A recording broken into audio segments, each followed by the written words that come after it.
Isang mapagpalang gabi po sa ating lahat at welcome po sa ating Midweek Fellowship. Palakpakan po natin ang Panginoon. Amen. Maraming salamat po sa mabuting pagkakataon na binigay po sa atin sa gabing ito. At sa biyaya po, ang Panginoong Hesus po ang magpala sa Word of God na ating pong pag-aaralan sa gabing ito. At sige po mga kapatid, simulan na po natin ang gawain sa pakinig po ng papuring awit. Palakpakan po natin ang Panginoon. Thank you, Jesus. Oh, thank you, Lord. I-enjoy natin ang presensya ng Panginoon ngayong umagang ito. Hallelujah, Jesus. Thank you for setting us free, Lord. Salamat sa salvation na meron kami ngayon. It is all because of you, Jesus. Hallelujah. Set free in your love. Wash clean by your blood. So faithful, so true. My desire, more of you. Set free by your light. Christ in me, Jesus out of life. So faithful, so true. My desire to live for you. Nothing in the sky above, amen, Lord, or even in the earth below. Jesus, nothing in all of creation will ever be able to separate us. Neither will our fears for today, nor the worries of tomorrow. Indeed, nothing in all of creation will ever be able to separate us from the love of our God. Yes, Lord. Hallelujah, Jesus. Nothing can separate us from your love, Lord. We are set free in your love. Yes, Lord. Wash clean by your blood. So faithful, so true. My desire, more of you. Death of me, by your light. Rise in me, we are alive. I'm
for you are so good. You are good and your mercy endureth forever. Forever and ever.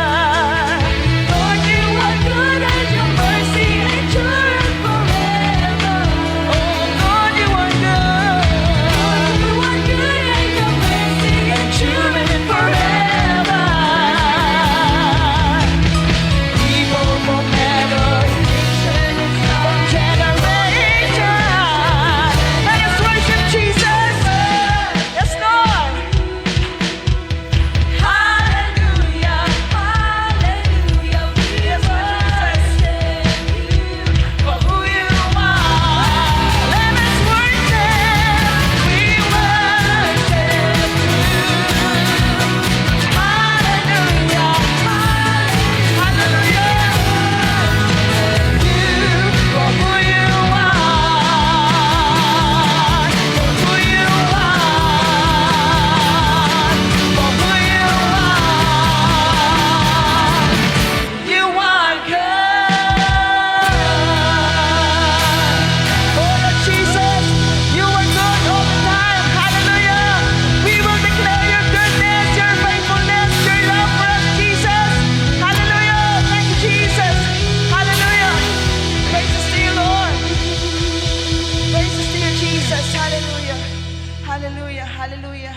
Papuri sa pinakamataas mong pangalan, Jesus. Hallelujah.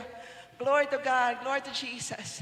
Salamat, Panginoon. Salamat sa pagkakataong ito, Lord, na muli kami nagkasama-sama upang magpuri, sumamba, at magpasalamat sa iyo. Hallelujah. Hallelujah. Hallelujah, Jesus. Salamat, Lord, for bringing us safe sa lugar na ito, Panginoon. Alam po namin na may mga dinaanan kaming baha, nahirapan kami pumunta dito. Pero Lord, nag-enjoy kami, Panginoon. Masaya kaming magpunta sa lugar na ito dahil sa iyo, Panginoon. Dahil alam namin, Panginoon, ang pagpunta namin dito, Panginoon, may katugunan ng aming mga pangangailangan, Lord. Nais namin magpasalamat sa lahat ng na-receive namin na pagpapalang nagmumula sa iyo. At hindi kami mapipigil, Panginoon, ng anumang baha, ng ulan, Panginoon, masamang panahon. At nag-enjoy kami, nakasama ka namin ngayong umagang ito. Hallelujah. Thank you, Jesus. Thank you, Jesus. And dalangin namin, Panginoon, maibigay namin yung wagas na papuri na karapat-dapat sa iyo, Lord Jesus. Tunay nga, Lord, nothing can separate us from your love, Panginoon. Ano man yung mga worries namin, mga plans namin na hindi pa nangyayari, yung baha, Panginoon, yung ulan, Panginoong Jesus, nothing can separate us from your love, Panginoong Jesus. Hallelujah, Jesus. Salamat sa pag-ibig mo, Panginoon. Salamat, Lord, sa pag-ibig mo na patunay na nararamdaman namin araw-araw, Lord Jesus. Kasama ka namin saan man kami pumunta. Yung pag-iingat mo, yung pag-ibig mo, yung pagpapala mo, Lord Jesus, ay nag-uumapaw sa buhay namin lahat, Panginoon. And we are so grateful, Panginoon. At hindi kami mapapagod na sambitin na you are good all the time. Hallelujah, Jesus. Papuri sa iyo, Panginoong Jesus. Hallelujah. Hallelujah. Kaya, Panginoon, sa oras na ito, ang lahat ng papuri, ang lahat ng pagsambay na alay namin sa inyo through music, sa pamamagitan ng pag-awit, Panginoong Jesus. Lord, hear our praises, Father God. Ito lamang yung pwede namin ialay sa inyo, Panginoon. And nothing compares to your promises, Lord. Nothing compares to your love, Panginoong Jesus. Kaya thank you, Father. Thank you, Jesus. We want to bring you back all the praises that you truly deserve, Panginoon. Hallelujah. Hallelujah. Kaya mga kapatid, sa oras na ito, ialay natin yung buong puso natin, ialay natin yung mga tinig natin sa pagpupuri sa Panginoon. Huwag na nating isipin kung ano man yung mga naiwan natin sa ating tahanan. Huwag na nating isipin kung ano man yung nagbabother sa isipan natin. Huwag na nating isipin kung ano man yung mga worries natin sa mundong ito. Let us focus our eyes, our hearts, our minds in praising the Lord sa oras na ito. Hallelujah. Hallelujah, hallelujah. Kaya sama-sama tayong umawit, magpuri, patuloy na sumamba sa Panginoong Jesus. Thank you, Jesus. Thank you, Lord.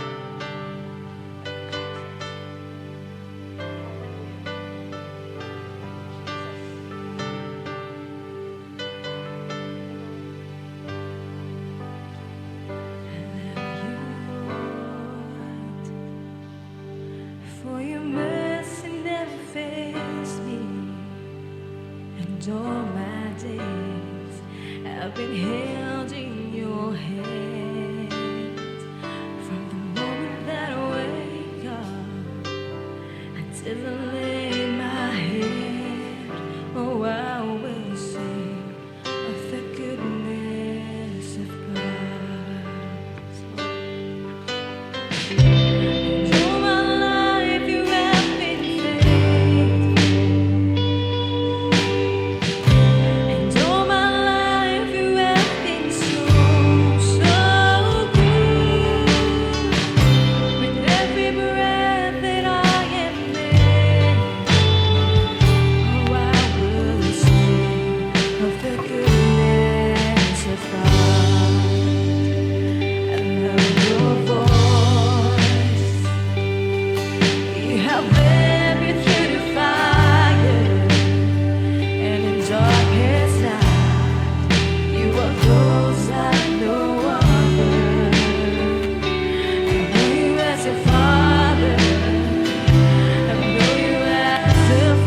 Amen. At ngayon po, dadako na po tayo sa pinakamahalaga, ang pakikinig ng salita ng Diyos. At ang pag-aaralan po natin sa gabing ito ay bahagi pa rin po ng Living the Beatitude series na ibabahagi po ng ating pastor, Brother Antonio Cruz Jr. sa topic na Blessed are the Peacemaker. Palakpakan po natin si Jesus.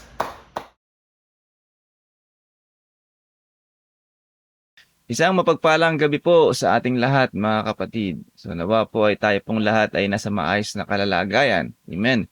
So sa gabi pong ito ay syempre tayo po muli ay magsasalo-salo sa salita ng Diyos na ibibigay sa atin ngayon. At alam kong Espiritu Santo ang siya magtuturo sa atin. Sa pamamagitan ng midweek na ito ay patuloy tayong matuto, patuloy tayong lumago sa pananampalataya. Amen. So sa pagpapatuloy, tayo muna po ay manalangin. Aming Ama, kami po ay patuloy na nagpupuri sa iyo, sumasamba, at patuloy na nagpapasalamat sa mabiyayang araw na pinagkaloob mo sa amin, sa lahat ng pagpapala, sa lahat ng pag-iingat na pinagkaloob mo, sa ginagawa namin, Lord, sa trabaho man, sa pag-aaral man, o saan man kami napupunta, Lord. Salamat, Lord, sa lahat ng pag-iingat mo sa amin. At dalangin namin, Lord, sa gabi na ito ay patuloy na ikaw ang kumilos sa aming lahat. Bagamat physically kami po iwahiwalay, pero alam namin, you are omnipresent God. Alam namin na kasama ka namin sa aming mga tahanan o saan man kami naroroon. Tulungan mo kami, Lord, sa tulong ng Espiritu Santo na maunawaan namin ang bawat salita na maririnig namin ngayong gabi na ito. At ito ay dalangin namin na ito ay tumimo sa aming puso't isipan at tulungan mo kami na ito po ay isabuhay namin. Maraming salamat, O Diyos, sa pagkakataon na ito at ang lahat ng gawain na ito ay patuloy naming itinataas sa iyo ng may pasasalamat, pagpupuri at pagsamba na tanging sa iyo lamang. Ito ang aming dalangin sa pangalan ni Jesus, ang aming tagapagligtas. Amen. Amen. Amen. Hallelujah. Praise the Lord. Okay. So muli mga kapatid, mapagpalang gabi po. So tayo po ngayon ay dadako na sa ating pagsasalo-salo ng salita ng Diyos. Okay, so tayo po ay nasa Living the Beatitudes series pa din, So actually malapit na naman ito matapos. Okay, so nawa ay patuloy tayong nakasubaybay dito, sa ating series na ito. Napaka ganda nung series na to. Kung nasabaybayan natin to at ito'y sinasabuhay natin, tiyak ako yung mga blessings na kalakip nung Beatitude series na ito, di ba, ay alam kong nagte-take effect o na-experience na natin, na-enjoy na natin lang lahat ng yan. Amen? So, ngayon po, tatalakayin natin ay yung Blessed are the Peacemakers. Okay? So, yung mga mapaghanap sa kapayapaan. Okay? So, basahin muna po natin yung ating mother verse. Ito po ay mababasa natin sa Mateo chapter 5 verse 3 to 12. Ang sabi po dito, pinagpala ang mga taong walang inaasahan kundi ang Diyos, sapagkat kabilang sila sa kaharian ng langit. Pinagpala ang mga nagdadalamhati, sapagkat aaliwin sila ng Diyos. Pinagpala ang mga mapagpakumbaba, sapagkat mamanahin nila ang daigdig. Pinagpala ang mga may matinding hangarin na sumunod sa kalooban ng Diyos, sapagkat sila'y bibigyang kasiyahan ng Diyos. Pinagpala ang mga mahabagin sapagkat kahahabagan sila ng Diyos. Pinagpala ang mga may malinis na puso sapagkat makikita nila ang Diyos. Pinagpala ang mga gumagawa ng paraan para sa kapayapaan sapagkat sila ituturing ng mga anak ng Diyos. Pinagpala ang mga inuusig ng dahil sa kanilang pagsunod sa kalooban ng Diyos sapagkat kabilang sila sa kaharian ng langit. Pinagpala ang mga nilalait at inuusig ng mga tao at pinaparatangan ng lahat ng uri na kasamaan na pawa kasinungalingan ng dahil sa akin. Magsaya kayo at magalak sapagkat malaki ang inyong gantimpala sa langit. Alalahanin ninyong inusig din ang mga propetang nauna sa inyo. Okay? So, ito po yung series natin na Beatitude series. So again, tulad nga po ng mga napailuwanag na natin, this series, ito pong lahat ng ito ay kayang gawin. Amen? Kayang gawin ng sino mang nakipag-isa kay Jesus Christ. Okay? So, kaya nga magmula po nung sa verse 1 pa lang, mga kapatid, ay sa verse 3. Amen? Sabi nga, pinagpala ang mga taong walang inaasahan kundi ang Diyos, sapagkat kabilang sila sa kaharian ng langit. Amen? At the first place, ibig sabihin, sino ba yung mga taong walang inaasahan kundi ang Diyos? Ito po yung mga nakipag-isa kay Jesus Christ. Ito po yung mga sinuko ang buhay kay Jesus Christ, na inamin sa Diyos at inamin sa sarili na wala siyang kakayanan. Wala siyang lakas upang mabuhay, wala siyang kakayanan upang iligtas ang kanyang sarili, wala siyang kakayanan upang magkaroon siya ng satisfaction sa buhay. Amen? At ang bawat anak ng Diyos, iyan po ang isinusuko natin. Okay? So tayo pong lahat na nakipag-isa kay Jesus Christ, inalay natin ang buhay natin, inalay natin yung mga pangarap natin, yung lakas natin, even yung weaknesses natin, lahat ng yan, inalay natin sa Diyos. So wala tayong ibang inaasahan kundi ang Diyos. So ito pong series na ito talagang ang makakagawa lamang nito ay ang mga taong nakipag-isa kay Jesus Christ. Hanggat ang isang tao ay walang pananalig kay Jesus Christ, walang pagsuko kay Jesus Christ, napaka-imposible po na magawa ito ng taong yun. Okay? So doon po lahat yan nakaangkla. Amen? Nakaangkla yan doon sa walang inaasahan kundi ang Diyos. Okay? So the rest, lahat ng yan mga kapatid, nakakasiguro ko na lahat ng yan ay kayang gawin ng anak ng Diyos. Amen? So dahil in-equip tayo ni Jesus Christ, in-equip tayo ng Diyos para magawa natin ang mga bagay na to. Amen? At sa gabi na ito mga kapatid, tatalakayin natin yung verse 9. Ang sabi dito, pinagpala ang mga gumagawa ng paraan para sa kapayapaan, sapagkat sila ituturing na mga anak ng Diyos. Okay? So, kapag sinabing kapayapaan o yung peacemaker o yung gumagawa ng paraan para sa kapayapaan, alam ko napakaraming pumapasok sa isipan natin, ano? At alam kong isa dyan ay yung, syempre yung we avoid, 'di ba, conflicts, 'di ba? Kung hindi man natin kailangan, ba umiiwas tayo. O, tama po 'yan. It's about ano rin po 'yan, kapayapaan, okay? Pagiging peacemaker din po 'yan. Okay? So, marami tayong mga naiisip regarding dito. So, ano nga ba yung kapayapaan? Ano ba ibig sabihin ng kapayapaan? Ano ba ibig sabihin kapag tayo ay peacemaker? Amen? So, ngayong gabi na ito, tatalakayin natin yung biblical perspectives. Okay? Kung ano ba yung kapayapaan at ang bakit. Di ba? Bakit sinabi rin na pinagpala ang gumagawa ng paraan para sa kapayapaan? Okay? So, unahin natin mga kapatid, syempre, laging number one na ehemplo natin sa lahat ng ginagawa natin na, diba, kung maka-Diyos o nakaayon sa Biblia, ay walang iba yan kundi si Jesus Christ. Kaya nga, tayo, ang goal natin bilang anak ng Diyos is to be Christ-like, diba? O to be like Christ sa pamumuhay natin. Amen? Kumbaga nga sa isang idolo, si Jesus Christ ang idolo natin kung paano ba dapat tayo mabuhay dito. Okay? So, yung pagiging peacemaker, syempre, ginawa rin ni Jesus Christ yan. Yan ang isang pamantayan ng kapayapaan na nakaayon sa Biblia. Kung ano ba ibig sabihin ng kapayapaan, paano ba natin hanapin kapayapaan? Amen? So, syempre, ang tanging ehemplo natin dito, si Jesus Christ. Hindi papagawa sa atin to ni Jesus Christ, blessed are the peacemakers, hindi siya sabihin yan kung at the first place, hindi niya ginawa yung pagiging peacemaker din. Okay? Ito po yung mababasa natin sa Roma 5:1.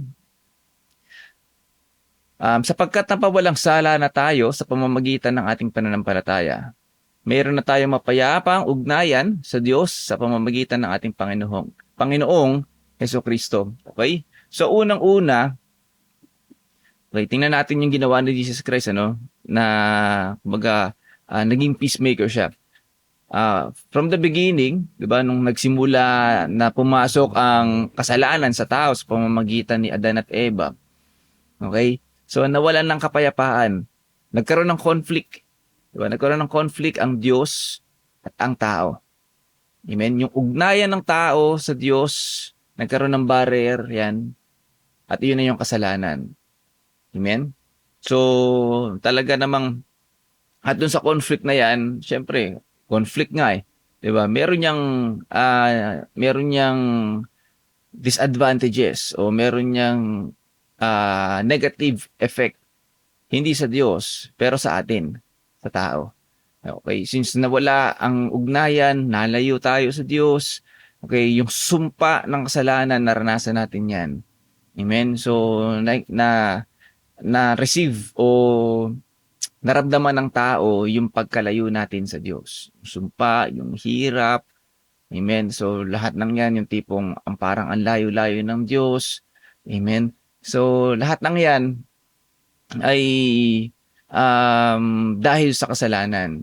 So, hindi man war ang nangyayari, di ba? Kasi kung awain tayo ng Diyos, durug na durug tayo niyan. Isang pitik lang yan, snap of a finger, wala nang mundo. Di ba? Amen? Pero, hindi man nangyari yon, pero ramdam ng tao yung conflict. Naramdaman ng tao yung pagkalayo natin sa Diyos. Okay? At isa yan sa inayos ni Jesus Christ.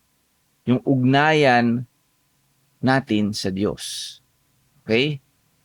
At kasi nga, 'di ba, kahit nung panahon pa ng lumang tipan, kahit anong gawin ng tao, 'di ba, magsunog ka ng baka, magsunog ka ng alay, okay? Mga panahon pa ng lumang tipan, magsunog ka ng kung ano-ano mga pwede mong ialay sa Diyos.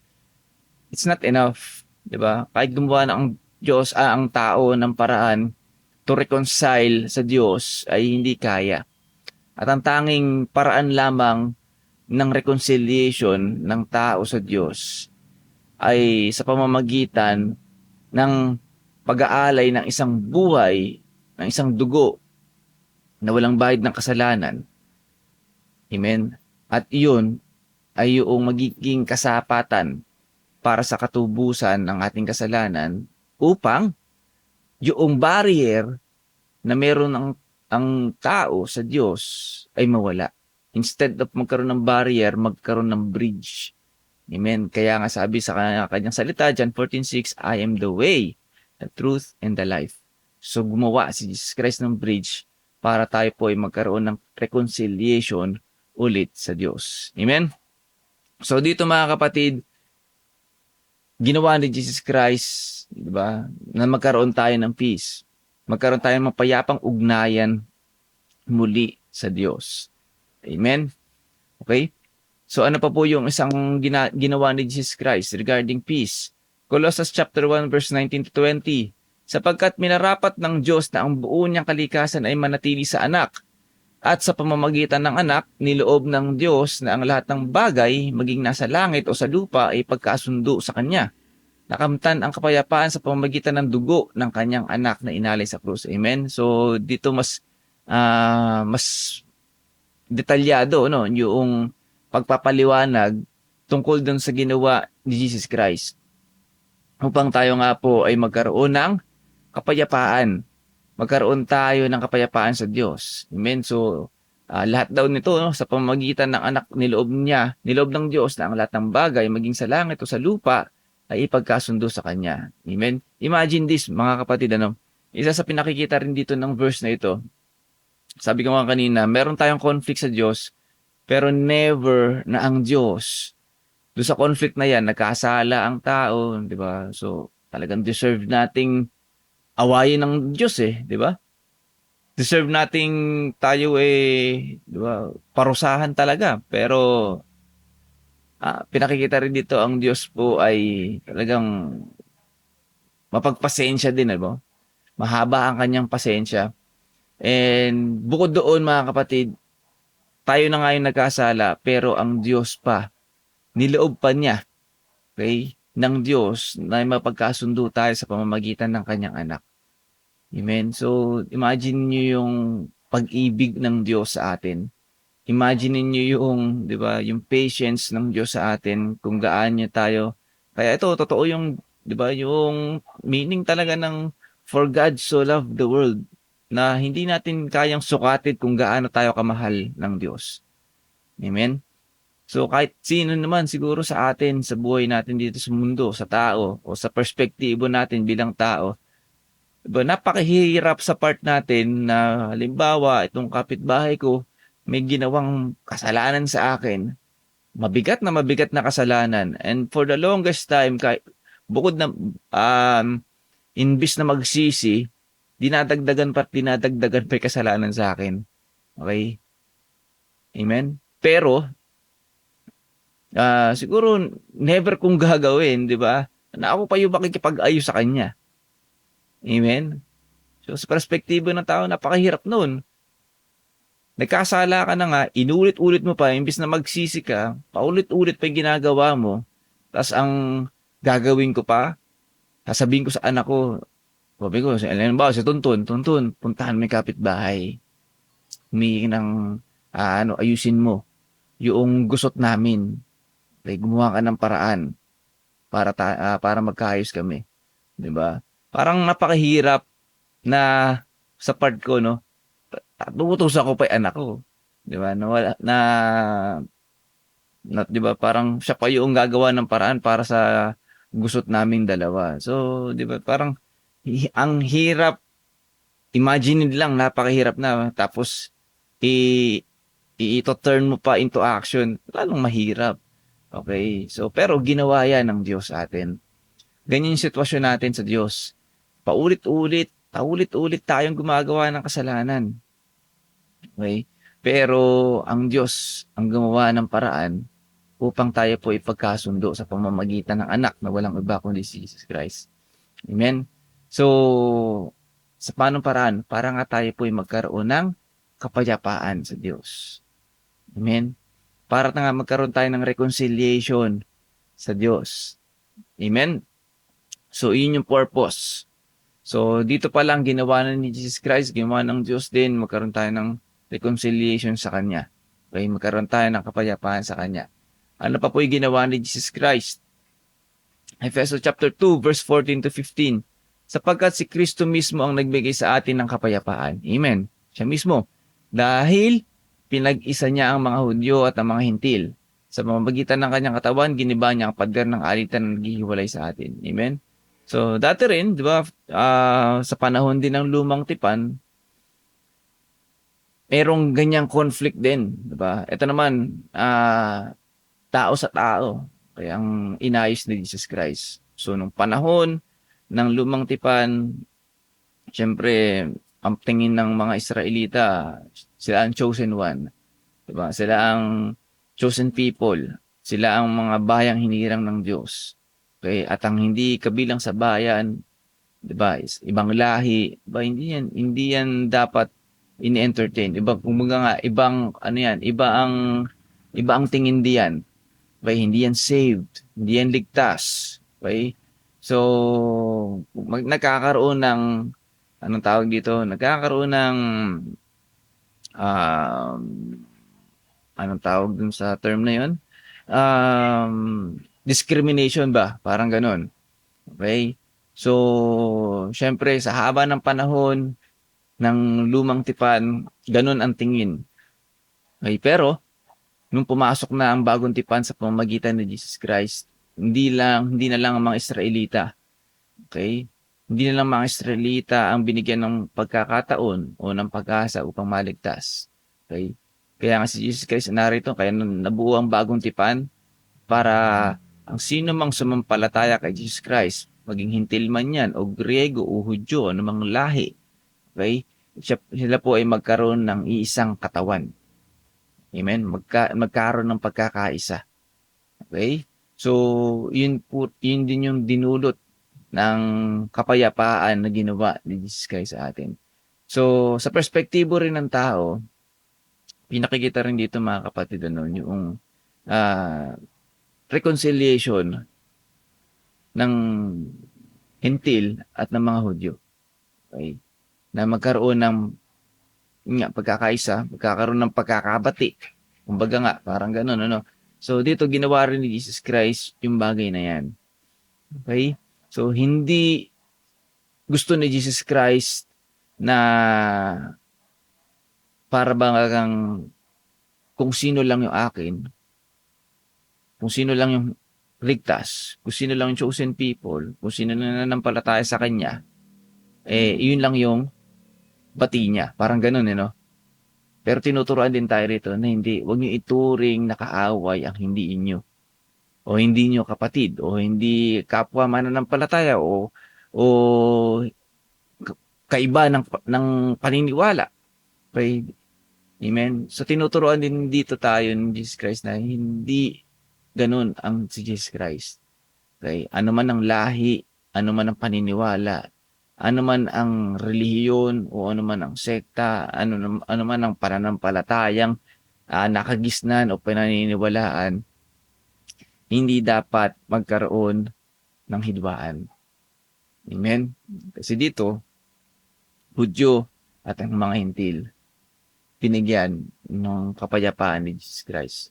Kahit sa panahon natin ngayon, yan po ang gusto ni Jesus Christ. Kapayapaan, pagkakaisa. Amen?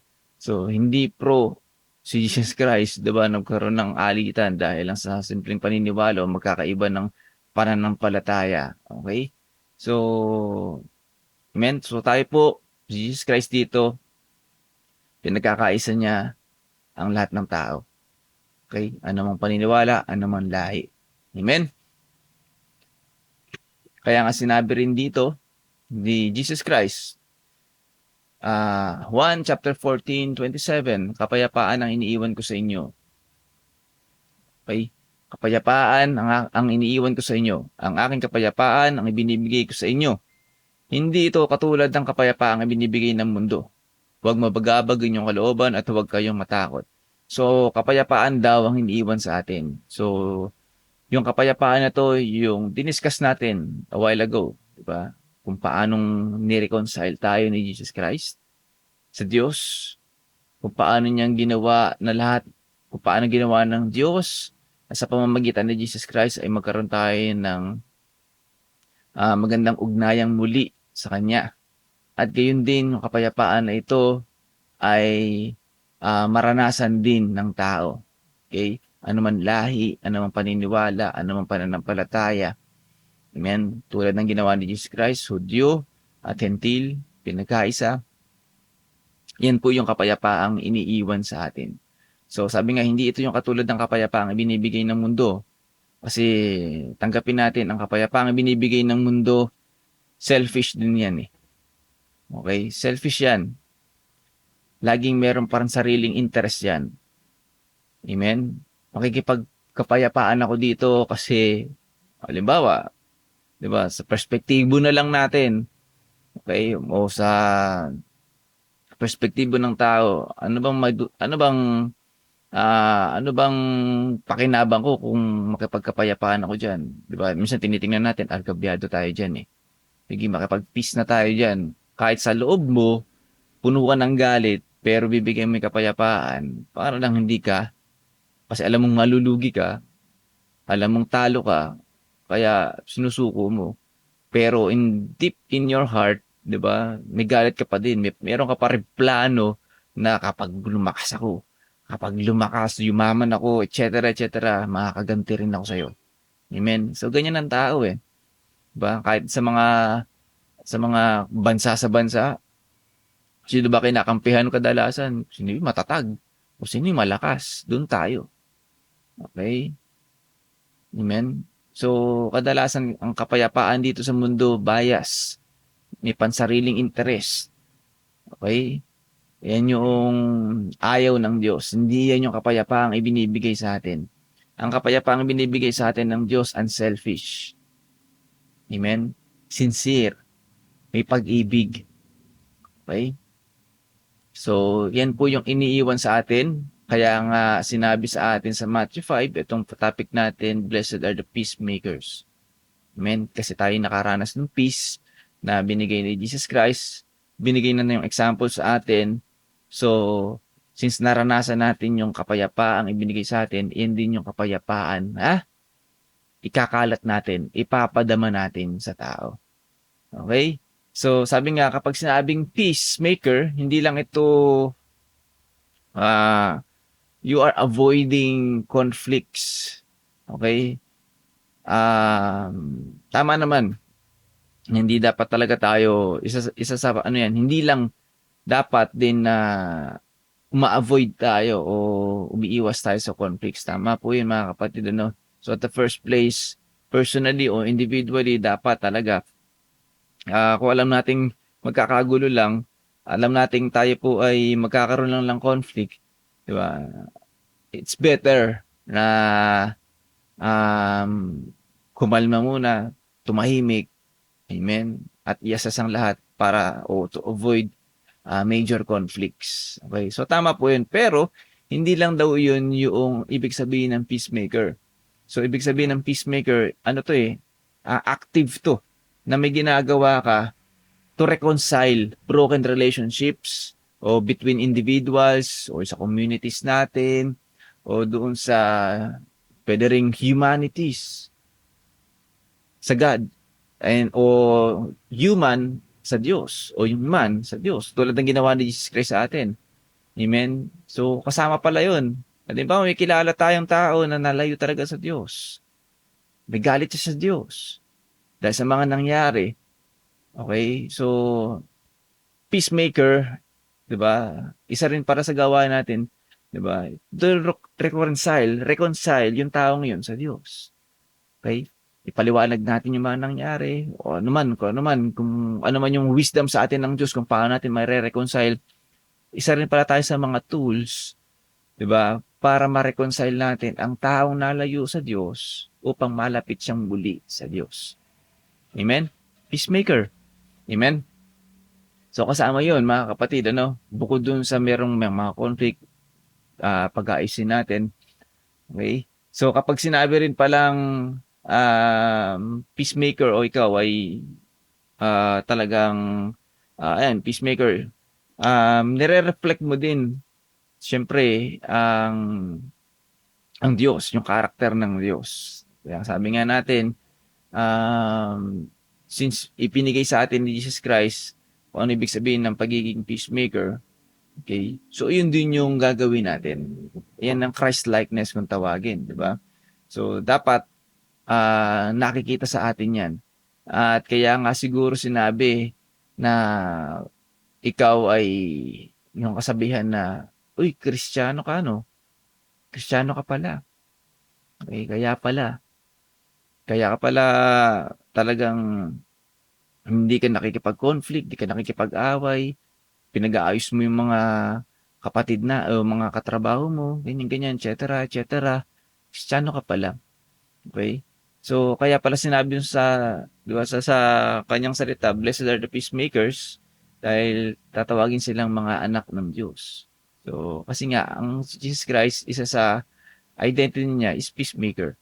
Okay? So, kapag nakikita ng tao na tayo po ay peacemaker, okay, na you control your temper, you reconcile each other, individuals, you reconcile man to God. Okay, so nakikita doon na ikaw ay Kristiyano, ikaw ay anak ng Diyos. Napakasarap isipin, napakasarap tawagin na, uy, anak ka ng Diyos, Kristiyano ka, no? So, kasi nga, nakikita sa iyo yung character ni Jesus Christ. Okay? So, isa rin pala kapag sinabi ring peacemaker, nagre-require ito ng isang, di ba, lakas ng loob, courage, and sacrifice. Okay, kapag courage and sacrifice, talaga merong active to May gagawin ka talaga. So, peacemaker, tulad ng ilaw na sinasabi din sa Matthew chapter 5, asin at ilaw, napapakinabangan po ang ilaw, hindi sa maliwanag na lugar. Tama po ba? Tayo po ang asin at ilaw, hindi para sa lugar na maliwanag. Asin at ilaw tayo po ay ginagamit na ilaw para sa lugar na madilim. At kayong din naman, syempre, kung tayo po yung peacemaker, talaga namang kailangan nating pumasok doon sa isang sitwasyon na magulo para ito po ay maayos. Hindi po lamang umiwas doon. Kung nakikita natin na mayroong kaguluhan, nakikita natin mayroong conflicts, Hindi po kalugod-lugod sa Diyos o hindi po pagiging peacemaker yung bahala kayo dyan. Labas ako dyan. Hindi ako para dyan. Di ba? Hindi naman ako ano dyan involved dyan eh. Amen? Pero nga, kung peacemaker ka, talagang ito yung sacrifice na tinatawag. Kailangan mong pasukin. Amen? Kailangan mo ng tapang, kailangan mo ng wisdom, kailangan mo ng courage. Diba? Para pasukin yung lugar na ito o yung sitwasyon na ito to fix the problem. Para maayos kung ano man yung conflict na nangyari. Okay? At ang sabi rin, ang kapayapaan daw ay both yan, internal and external. Okay, syempre, mamaya mas makikita natin kung ano ibig sabihin ng internal. Okay, so yung external, pinaliwanag na natin yan, mga kapatid, yung kung ano man yung mga conflicts na yan, okay, na dapat maging maayos yan. Dapat nasa ayos, dapat as much as possible, as much as we can, kung ano man yung kaloob na ibigay sa atin ni Jesus Christ na lakas at karunungan upang maayos ang gulo na ito, ay maayos natin. Okay? So, iyan yung mga dapat nating, iyan yung mga keynotes o dapat nating tandaan regarding sa kapayapaan. Okay? So, halimbawa nga, kung nakikita natin halimbawa sa family, merong mga, may mga, syempre di maiwasan dyan eh, may mga conversation o arguments. Okay? So, individually, you, personally, dapat, diba, alam mo sa sarili mo kung paano i-maintain yung peace. Okay? So, kung nakikita mo na mayroon na nagtataas ng boses, sa part mo, speak gently. Okay? Para hindi magkaroon ng tension, hindi magkaroon ng kung ano at man. Amen? So, pag sinabi rin talagang peacemaker, it involves patience. Okay? Diba? Napaka-laking part nun yung patience mo, pang-unawa mo, yung pag-ibig. Okay? So, kapag every conversation sa loob ng family, huwag mo na isipin, dapat manalo ko sa salitaan eh. Dapat manalo ko rito. Kapag inisip natin yan, talagang kailangan mo magtaas ng boses. Kailangan mong kailangan mong diba, maglalagay ka pa ng diin, kung minsan magbibitaw ka pa ng salita na offensive, diba, for you just to win. Okay? So, peacemaker is not about winning. Okay? Kalimutan na natin yan. Kaya nga, in the first place, sa una pa lang, diba, mapalad ng mga taong walang ibang inaasahan kundi ang Diyos. So, ibig sabihin, we forget ourselves. Okay, lahat ng meron tayo, yung pride, yung ego, yung image, yung reputations. So, kinalimutan na natin na dapat lagi tayong panalo. Kinalimutan na natin dapat na lagi tayo ang bida. Okay? So, being a follower of Christ, ang laging bida at ang laging panalo at ang laging dapat na itataas ay walang iba kundi si Jesus Christ. So, hindi na concern natin dapat panalo tayo in any arguments. Okay? So, dapat ang laging focus natin in any arguments, kaayusan. Kung meron mang problem, ang kailangan maging bida o ang kailangan maging outcome nito, solusyon. Hindi dapat ako. Hindi dapat siya masisi. Hindi dapat siya. Hindi dapat ako ang masisi. Solusyon. Okay? So, sa ibang pamamaraan yan, kailangan, diba, speak gently. Diba? Yung tipong kahit na pumuputok na yung dibdib mo, pero kailangan mong ano pa din, nandun pa rin yung gentleness. Okay? Fruit yan eh. Okay? Amen? So, kasama yon. At gayon din, halimbawa, nasa school ka naman o sa trabaho, peacemaking is about din na parang, hindi ka nga nakikipag-away, pero isa ka naman sa mga naninira ng katrabaho mo, naninira ng kaklase mo. Okay? Amen? So, chinichismis mo. Okay. Hindi ka man nakikipag-away, pero sinisira mo yung relasyon. Diba? Naninira ka ng relasyon, nagbumubuo ka ng conflict sa isang party o sa dalawang parties. Amen? So, it's not peacemaking. Troublemaking yun. Okay? So, hindi dapat tayo troublemakers. Peacemakers tayo. Amen? So, bukod doon sa kung merong conflict, pinag-aayos natin yan, dapat hindi rin tayo nagiging involved doon sa mga gossips, di ba? Mga chismis-chismis na yan, nasisira ng relasyon. Amen? So, instead, dapat tayo po ay nag-build ng bridge, diba? Nagre-reconcile, okay, sa mga merong conflict. At pinopromote din natin yung teamwork. Hindi dapat yung bahala ka na, bahala siya rito. Although talagang mahirap. Okay? Mahirap talaga yung iba-iba ang karakter ng mga kaklase natin, ng workmates natin. Okay? Kung halimbawa hindi natin kayang i-handle, 'di ba? Sacrifice, 'di ba? Nasa sa iyo 'yan. Para hindi magulo o hindi na magkaroon ng conflict yung buong team, 'di ba? Ikaw na gumawa. 'Di ba? Ikaw na lang din yung mag-ayos. Amen. So, para lang din walang gulo na mangyari. Ikaw na yung mag-sacrifice. So, it's about peacemaker pa din. Okay? So, ganun din, marami tayong mga ano pa ba? Mga samples o nakakasalubong ang tao sa church, 'di ba? Sa community. Kasama 'yan. So, sabi nga natin hindi naman din perfect ang community, hindi man perfect ang mga bawat mananampalataya. Kung minsan nagkakamali talaga. Merong mga pagkakataon na nandiyan yung tampuhan. So, anong gagawin natin kapag nagkaroon ng tampuhan? Pabayaan ba natin o hindi? So, we, as peacemakers, dapat inaayos natin yan. Lalo na kung alam na natin na merong gusot. Hindi dapat yung pwedeng pababayaan natin.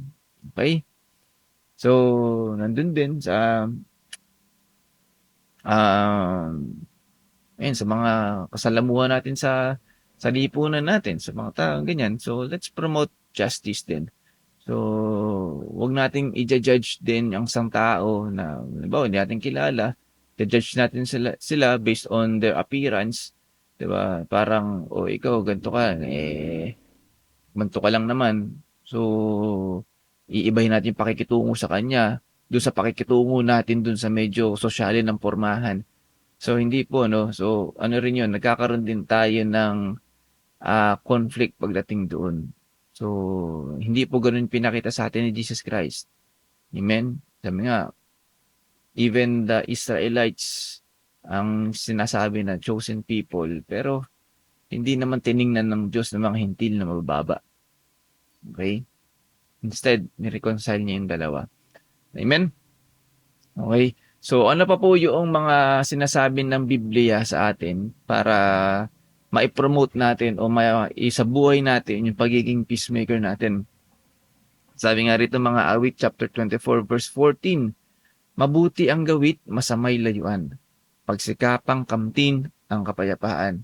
Okay? So, again, hindi po automatic talaga ang ang pagiging peacemaker. Okay? Talagang mag-exert tayo ng effort. Talaga active, kumbaga active verb, parang ganon. Active action na magre-require ka ng effort na para i-pursue ang mga bagay na ito. Amen. So, sabi nga, mabuti ang gawit, masamay layuan. So, may gagawin ka talaga, hindi yan automatic. So, unang gagawin mo riyan, ang lagi mong gagawin to be a peacemaker, laging mabuti ang gagawin mo. So, any masamang gawain, nire-reject na dapat natin yan. Sabi nga kanina, yung example natin, kung sa trabaho at sa mga paralan, ay merong mga chismisan na nangyayari, don't get involved. Diba? Layuan mo na. Or, sawayin mo. Diba? Kung hindi yan makakatulong at makakabuti, layuan mo na yan, mga kapatid. Kasi hindi mabuti yun. Masama yun. Okay, so sa atin daw as peacemakers, lagi ang mabuti ang pinopursue natin. Yun dapat yung nilalapitan natin, hindi yung mga masasama. Amen? At sa pamamagitan nun, pagsikapang kamtin ang kapayapaan. Okay? So, intentional effort ito mga kapatid. So, kailangan talaga nating i-practice ito sa buhay natin.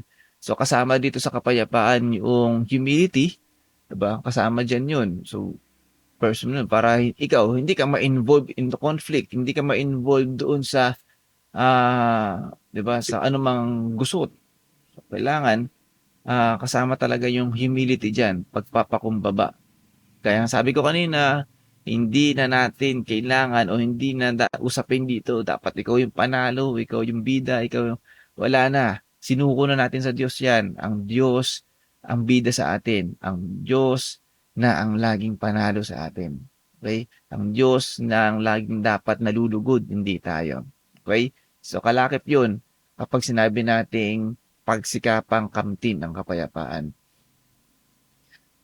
Ano po sabi sa Matthew 5:23-24? Kaya't kung mag-aalay ka ng handog sa dambana para sa Diyos at naalala mong may sama ng loob sa iyo ang iyong kapatid, iwan mo muna ang iyong handog sa harap ng dambana at nakapagkasundo ka sa kanya. Pagkatapos, magbalik ka at maghandog sa Diyos.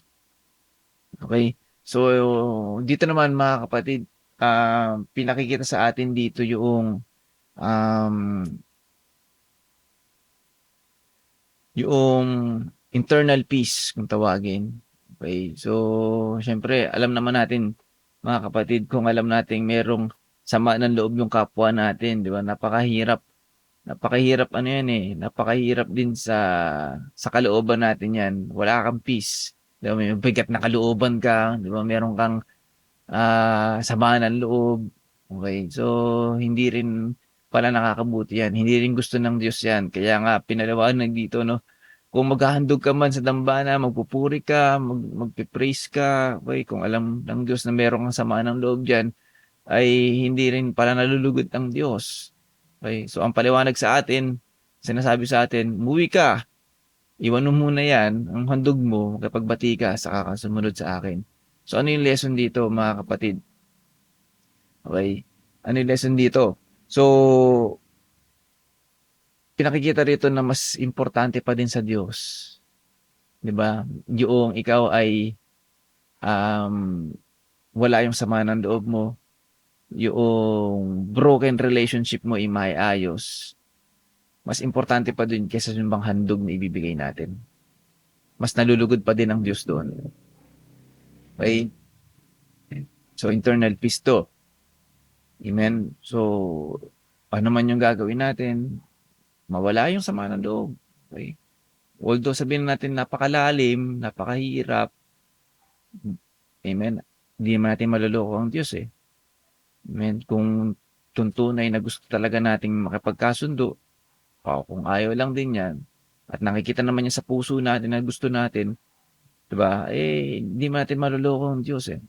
Ang mahalaga, may desire tayo, diba?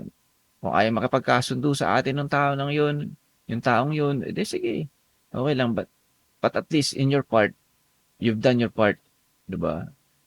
Ginawa mo yung best mo, ginawa mo yung part mo to reconcile. Okay? So, at least sumunod ka. Hindi yung ikaw mismo may sama ka ng loob or may sama sa'yo ng loob na talagang hindi mo siya binalikan, hindi mo siya diba, parang pinabayaan mo na lang na meron kayong conflict, na wala kang ginawa na to reconcile, na mag-ayos. Okay, so, hindi yung nakakalugod sa Diyos. At least, kung alam mo sa sarili mo may ginawa ka, okay, ginawa mo yung part mo para sa Lord. Okay? So, pinakikita lang din dito mga kapatid yung internal peace natin. Ano? So, nawa, yan. Meron din yan sa loob natin, sa kalooban natin. Dapat, meron din tayong kapayapaan sa puso natin. Amen? Sabi rin sa Roma 12, chapter 17, chapter 12, verse 70-28, huwag din niyong gantihan ng masama ang masama. Sikapin ninyong mamuhay ng marangal sa harap ng lahat ng mga tao. Amen? Hanggat maaari, gawin ninyo ang inyong makakaya upang mamuhay kayo ng mapayapa kasama ng sinuman. Amen? So, kasama dyan mga kapatid, no? Sabi nga dito, lahat ng tao, hindi lang magkaroon tayo ng kapayapaan sa mga mahal natin sa buhay, kamag-anak natin, kaibigan natin, kakilala natin, kapatid natin sa pananampalataya. Sabi dito sa lahat ng tao, madaming temptations na darating na ma-encounter natin sa daan lang, meron kang di ba, may magpapainit ng ulo mo sa kalye, di ba? Yung mga um, mga, di ba, yung mga nagmamaneho na wala sa lugar, di ba? So nakakainit ng ulo. So sabi nga, wag daw nating gantihan ng masama ang masama. So merong ginawa ang isang tao sa atin, kahit di natin kilala yan, ang paalala sa atin, wag nating gantihan ng masama. Okay? Wag daw. Dahil nga, yun din ang ginawa ni Jesus Christ sa atin. Amen. Ang pangaral nga sa atin yan, kung ikaw ay sinampal sa kaliwa, ibigay mo yung kanan. Diba? Kung pinuha yung balabal mo, ibigay mo na rin lahat ng meron ka. Okay? So, ibig sabihin, wala sa bokabularyo ni Jesus Christ yung ganti. Even yung pagkakataon na siya inilalatigo, even yung pagkakataon na siya pinahirapan na ng tao. Amen? Sa isang utos lang niya, di ba? Isang snap of a finger lang, pwede nang, di ba, puksain ng mga anghel yung mga tao na ito eh. Pero, di ba, hindi niya ipinakita, instead, ang ibinina niya o ang pinakita niya sa atin ay yung pag-ibig, di ba, yung pagpapakumbaba, di ba, yung patience, yung understanding, yung pagpapatawad. Amen? So, sa ating mga Kristiyano, ni-encourage tayo dito na huwag natin gantihan ng masama ang masama. So, mamuhay daw tayo ng marangal sa harap ng sa lahat ng mga tao. Okay?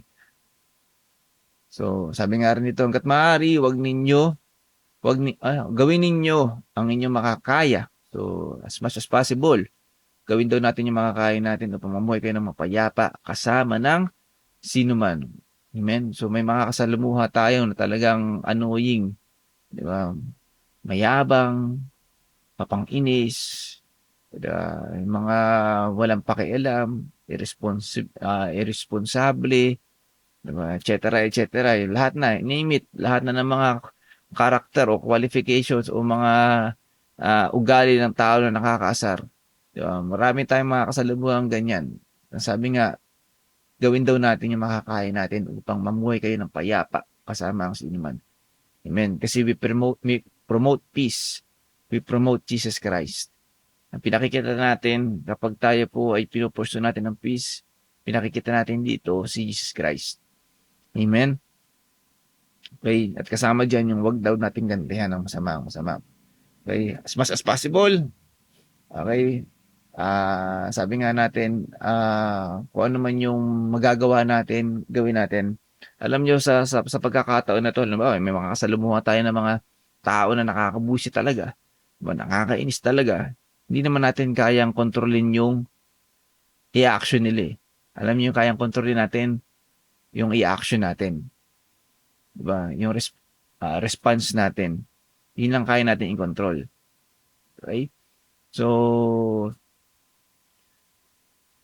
naniniwala ako na kaya natin dahil isa yan sa mga gift, diba, na ibinigay sa atin ng Diyos. Okay? Isa yan sa fruit of the Holy Spirit, diba? Self-control. Okay? So, wag nating hanapin na magbago yung tao. Wag nating hanapin na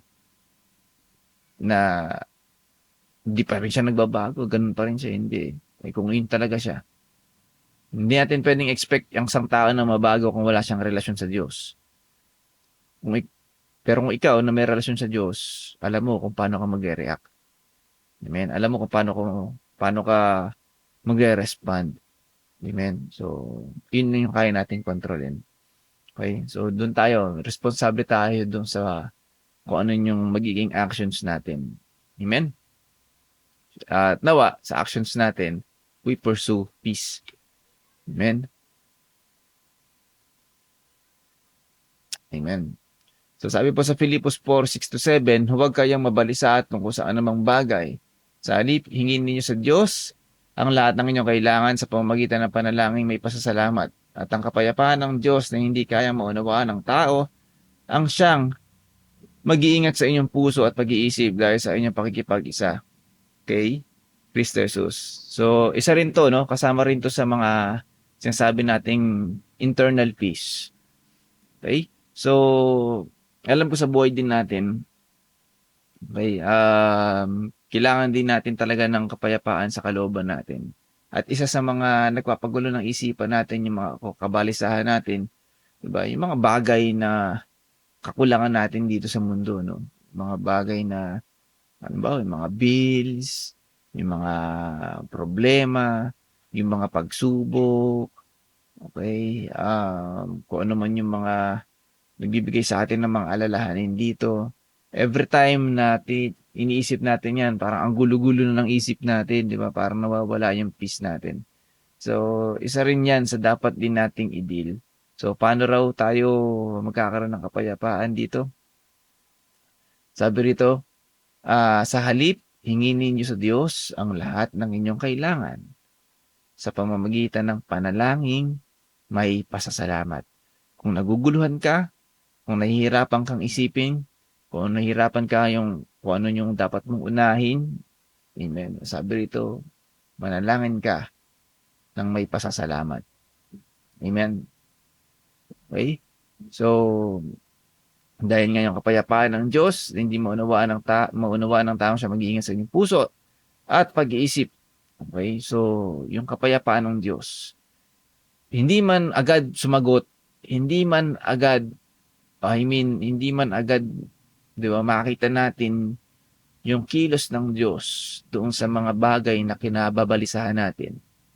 Amen. Initially, every time na tayo po nananalangin ng may pasasalamat, unang-unang ginagawa dyan ng Diyos ay binibigyan niya tayo ng kapayapaan. Amen. Inaayos niya yung isipan natin. Inaayos niya yung tayo po ay magkaroon ng kagaanan ng kalooban. Amen.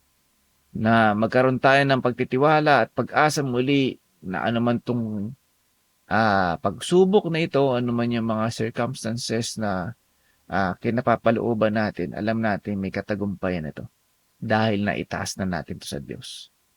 Na ipagpasalamat na natin ito sa Diyos sa pamamagitan ng ating panalangin. Amen? So, mahalaga itong mga bagay na ito, no? So, hindi lang yung mga external na gusot, di ba? O mga conflicts ang kailangan ng kapayapaan. Maging yung kalooban natin. Amen? So, hanapan natin din ng kapayapaan yung puso natin. Every time na magulo ang puso natin, every time magulo ang isip natin, anong sabi lang ng Diyos? Amen? Hingin daw natin sa Diyos ang lahat ng inyong kailangan sa pamamagitan ng panalangin may pasasalamat. Amen? So, tinuruan tayo. Alam ng Diyos yan, hindi lang external, maging internal peace, kailangan natin yan. Amen? Hallelujah. Ano pong sabi sa Santiago chapter 3 verse 17 to 18? Ngunit ang karunungang mula sa langit,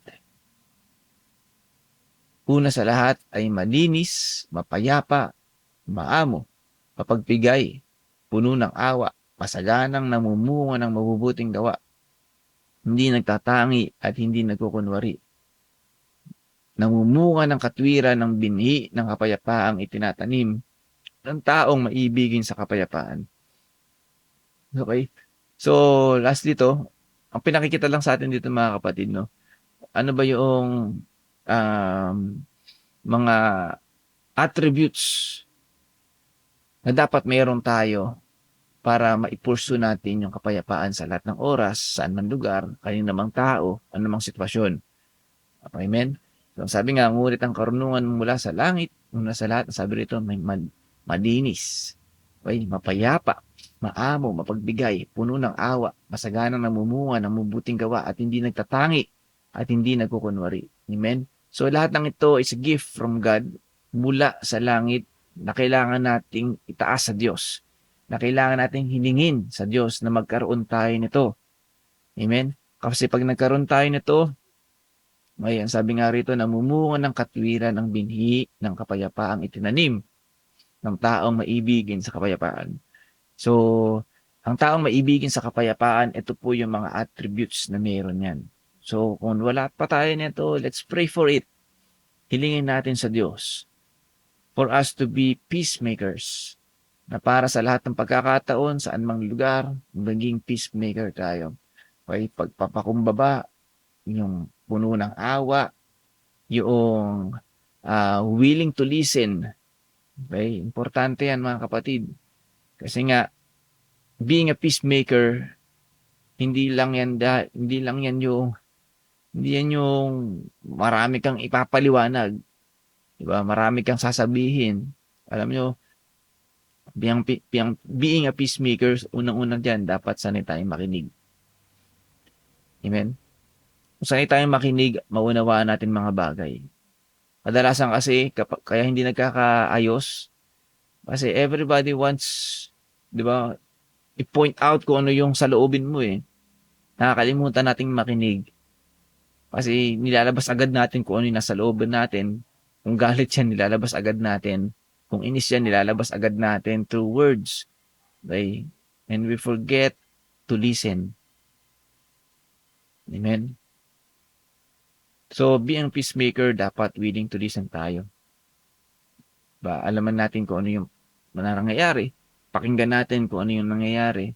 Kung ano yung hugot nun, kung saan ba nagmumula yun. And in that way, makakapag-assess tayo at makakapag-act tayo accordingly. Okay? Especially, syempre, according to God's will. Kung ano ba yung kalooban ng Diyos. Amen. So, nawa, sa lahat ng ito yung maging buhay din natin, maging peacemaker tayo. Kaya sabi ko kanina, kapag tayo peacemaker, ituturing sila ng mga anak ng Diyos. Naipaliwanag din natin to kanina. So, napakasarap sabihin, o napakasarap siguro marinig lagi, na marinig natin sa tao, na, uy, Kristiyano ka, no? Okay. Mas masarap pakinggan yan kaysa sabihin na, kung sa part ko, di ba, kapuso ka, no? GMA ka. Uy, doon ka nagkatrabaho. Diba? Mas masarap yun kasi ano, yung mga bagay na meron dito sa mundo na sasabihin ka, ikaw, ano ka na, no? Di ba, valedictorian ka dati, etc., etc. Ano man yung mga recognition na meron dito sa mundo, personal lang yun. Personal lang yun. Ikaw lang lumalaki ulo. Okay? Pero once nakita ng tao, uy, anak ka ng Diyos, no? Dahil nakita sa'yo yung pagiging peacemaker. Kristiyano ka, no? Di ba? Napakasarap pakinggan nun eh. Di ba? Mas nakakataba ng puso. At higit sa lahat, mga kapatid, merong isang mas proud na proud kapag nasasabihan ka nun, ang Diyos. Di ba? Uy, anak ko yan eh. Di ba? Parang ganun eh. Kapag mayroong nagsabi sa'yo, uy, anak ka ng Diyos eh. Oo naman. Di ba? Parang proud sa iyo ang Diyos. Proud sa iyo Jesus Christ. Anak ko yan. Kristiyano yan. Sa akin yan. Kaya ganyan. Diba? So, napakasarap nun.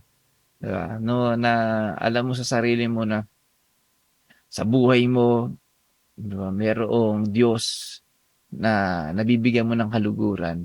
Merong Diyos na nabibigyan mo ng papuri. Hindi lang every Sunday, hindi lang every midweek. Nabibigyan mo siya ng papuri in everything you do. Saan ka man naroroon, sino man nakakasalumuha mo. Diba? Nabibigyan mo siya ng papuri dahil peacemaker ka. Okay? So, napakasarap nun mga kapatid. So, nawa, sa lahat ng gagawin natin, sa lahat ng saan man tayo naroon, gawin natin lagi na maging peacemaker tayo. Hindi para sa sarili natin, pero dahil yan po ang pinagagawa sa atin ng Diyos. That's who Jesus is. A peacemaker. Amen. So, ano man yung gusto't na meron tayo, nawa, bigyan tayo ng Diyos ng courage, diba, ng wisdom, na maging daan tayo ng kaayusan doon sa mga may conflict. At gayon din, hindi tayo maging source o maging cause ng conflicts. Because maging peacemaker tayo at all times. Amen? So, tayo po magpasalamat sa Panginoon. Father God, we praise you. We honor you, Lord, at salamat, Lord, sa mabiyayang salita na ipinagkaloob mo sa amin. Lord, dalangin namin patuloy na tulungan mo kami na isabuhay ang mga salitang ito.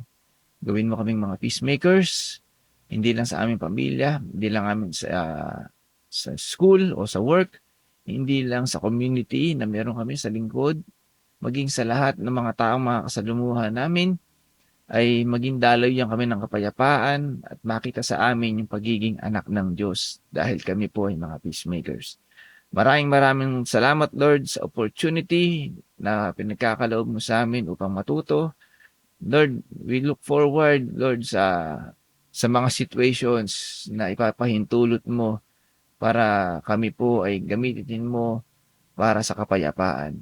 Lord, dalangin namin, bigyan mo kami ng tapang, bigyan mo kami ng lakas, bigyan mo kami ng karunungan upang mapagtagumpayan ang mga bagay na ito.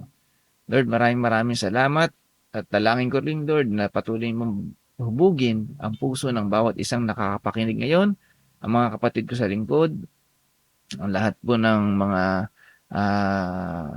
anak ng Diyos at ang lahat ng mga inaabot ng live streaming na to, Lord, na patuloy mong hubugin ang mga puso namin na maging nakaayon lagi sa kaluguran mo at nakaayon sa kalooban mo.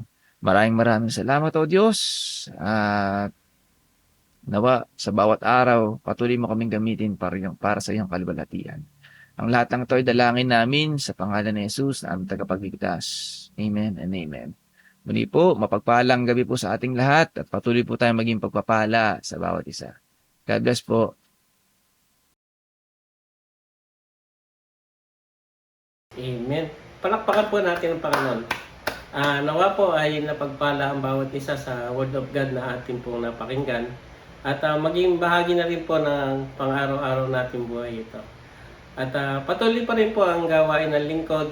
Katulad po ng ating midweek fellowship. Every Wednesday po ito. 6 to 8 p.m. Ang Youth for Jesus, every Saturday naman po ito. 5 to 6:30 p.m.